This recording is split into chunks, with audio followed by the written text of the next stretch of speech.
नंदिनी को सुनसान जगहों पर जाना बहुत पसंद था। एक दिन उसे एक पुराना और खतरनाक दिखने वाला रेवनवुड असाइलम मिला। उसकी टूटी फूटी दीवारें और अंधेरा माहौल डरावना था, लेकिन नंदिनी ने अंदर जाने का फैसला किया। अंदर की हवा भारी थी, हवा में धूल और सन्नाटा था। हाथ में टॉर्च लिए नंदिनी धीरे धीरे आगे बढ़ी।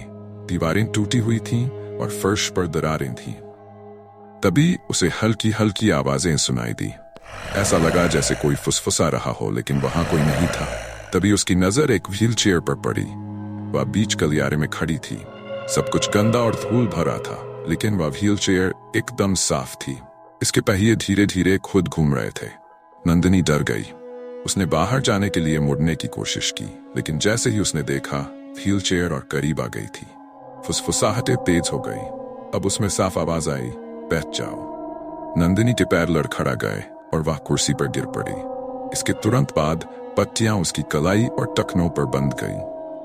ये तेजी से अंधेरे गलियारों में दौड़ने लगी। रास्ते में दरवाजे खुलते गए। हर दरवाजे के पीछे डरावनी चीजें थीं। मुड़े तुड़े चेहरे वाले मरीज और खतरनाक प्रयोग। हर जगह खामोश चीखें गूंज रही थीं। अंत में व्हीलचेयर रुक गई। नंदिनी अब एक अंधेरे कमरे में थी।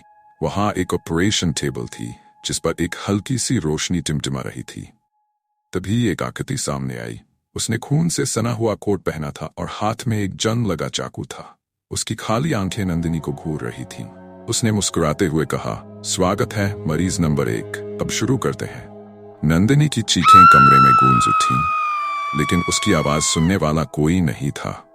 उसकी चीखें असाइलम की दीवारों में समा गईं।